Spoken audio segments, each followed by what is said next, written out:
Onc Live Insights is a video editorial program produced by Onc Live.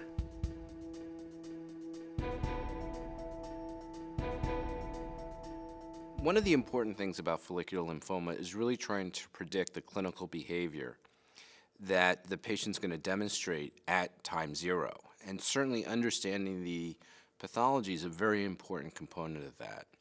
With that in mind, the WHO is convening a session in 2016 which will relook at the follicular lymphoma category. And right now, while we in general say that follicular lymphomas 1 and 2 and then perhaps even 3A all share similar biological behaviors and responses to therapies, we're going to start finding individual characteristics on a genetic level that might predict for different aspects.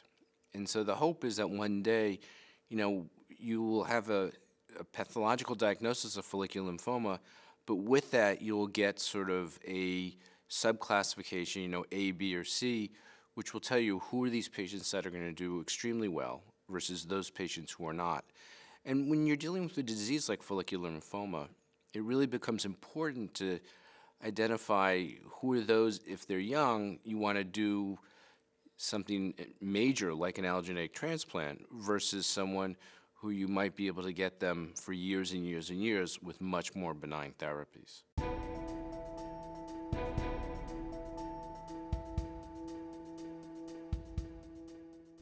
What we've recognized in recent years is that when the Bcell receptor is stimulated, it activates a number of pathways within the cell that result in proliferation and longevity of the malignant cell. These pathways include SYK, BTK, PI3K, and a number of others. And importantly, we now have the idea that we can target these pathways and resulting in the inhibition of the growth and proliferation of the malignant cells to therapeutic benefit.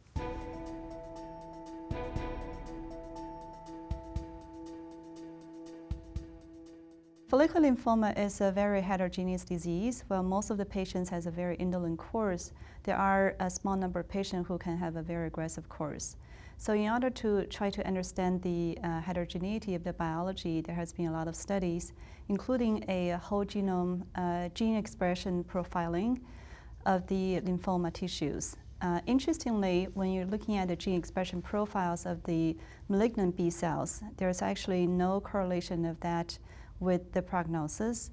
But if you're looking at the normal cells in the lymphoma tissue, so those are the lymphoma infiltrating normal immune cells, the gene expression profiling of those immune cells actually correlates with the prognosis of the follicular lymphoma. So this is really pointing to the importance of the microenvironment. As we know that tumors are not really living on their own, they really need the support from the environment they're living in. So in the case of follicular lymphoma, it's the immune cells and the stromal cells and also the cytokines that's in the lymph nodes surrounding those malignant cells. Those microenvironment signals provide the important survival signal and stimulate the tumor proliferation. There are actually a lot of the novel therapies that are targeting the microenvironments. For example, the Bcell Receptor pathway inhibitors such as the ibrutinib and adalimumab, both are targeting the B-cell signaling pathway and that are blocking the interaction between the tumor cells and the microenvironment. And there are also the immune therapies such as immune modulatory agents like lenalidomide, and also the checkpoint inhibitors such as the PD-1 and PD-L1 inhibitors. So all of those therapies are actually targeting the interaction between tumor cells and the surrounding normal immune cells.